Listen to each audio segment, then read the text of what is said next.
going to start looking at tailoring the under collar to give that really good structure and to get a super fold on the neckline. And this piece is the under collar piece, and if you remember, it was cut on the bias, and that gives a little bit more flexibility when we're going through the process of tailoring. And it's cut in two pieces with a 5/8 of an inch allowance at the end. Now I've put the two pieces right sides in, and I'm going to sew that seam, 5/8 of the seam, and then I'll trim it down.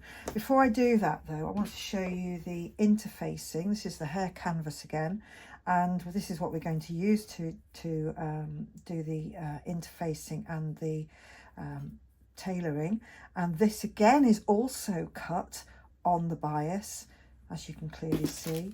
So that runs with that line, and again that will give it good structure and shaping.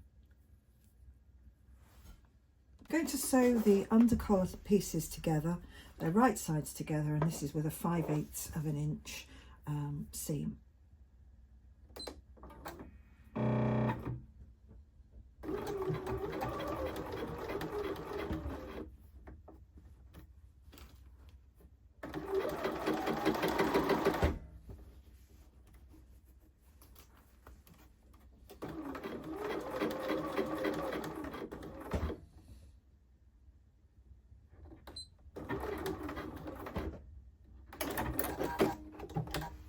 And there it is. I've got the two pieces nicely sewn together. Now I'm going to trim that seam allowance down to 1/4 of an inch, which is roughly, I actually don't know, it's about 3 millimeters, 6 millimeters. I've marked the seam allowance here with a distance from the seam line to this line here, and that is 1/4 of an inch, which is about 6 millimeters. And I'm going to cut off both sides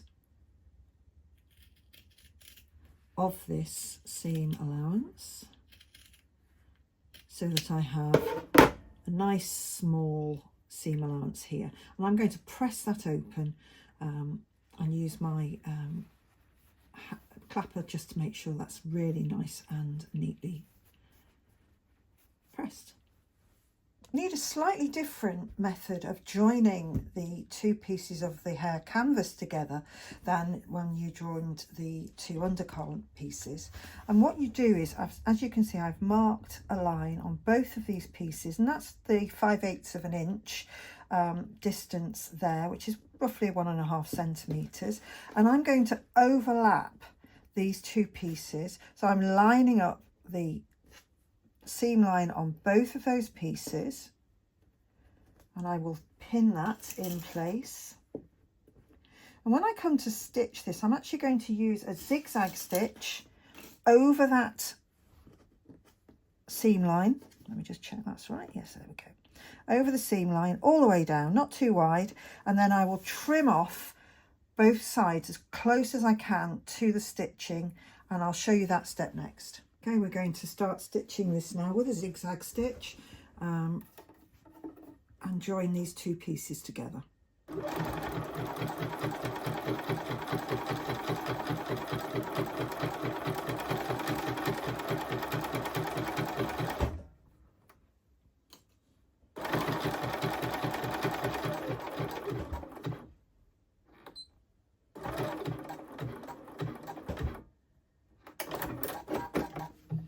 And there is the two pieces joined together, having overlapped them and stitched on that line. It's the same on both sides. So now I'm going to trim each side of that as close to the stitches as I can without cutting into the fabric on the other side.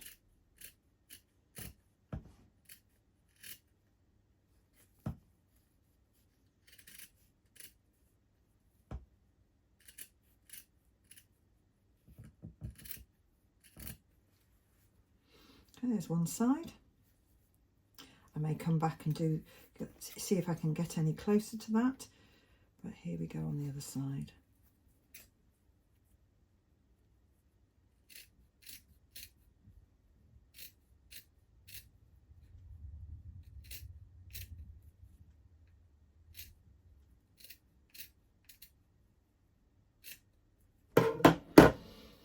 And there are my two pieces joined together with a very neat zigzag stitch and no excess weight in that part of the undercollar. So the instructions on this jacket say to stitch this collar which is collar band, I should say, and it says to stitch this onto the collar, the undercollar. And from the instructions I see this seam here is numbered number 5 and this seam here is numbered number 5. So it's the long edge that is going to be attached to this collar like so. And I'm going to do that now. I'm going to sew this seam and then I will attach it.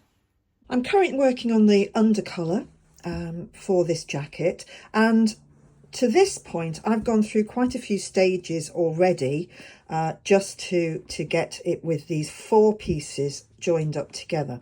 Now this is the original undercollar part and that is piece 29, and in my case, because I didn't have enough fabric, I cut it in 2 and I made a seam down the middle, which was fine. Now that seam has been sewn together, 5/8 of an inch seam, and then trimmed to 1/4 of an inch, which is 6 millimeters. And then that seam has been opened flat. Now this collar was cut on the bias, again to give it the flexibility that it needs. And then the second part of this construction on this side is that I joined the undercollar to the collar band, which is this section here. And again, this piece was in 2 parts, so I sewed that together, did exactly the same as before, trimmed it to 1/4 of an inch, 6 millimeters, and then ironed open the seam of that. Now, it's slightly different on the construction of this seam here, because what I've done here is, and I'm not sure, hopefully you can see this, I've done a 5/8 of an inch seam again, all the way down here, and you'll notice there are 2 rows of top stitching on the outside, and I cut this seam down to again 1/4 of an inch, and then I top stitched very close to the that seam on both sides to flatten down that seam, having already ironed it flat as well.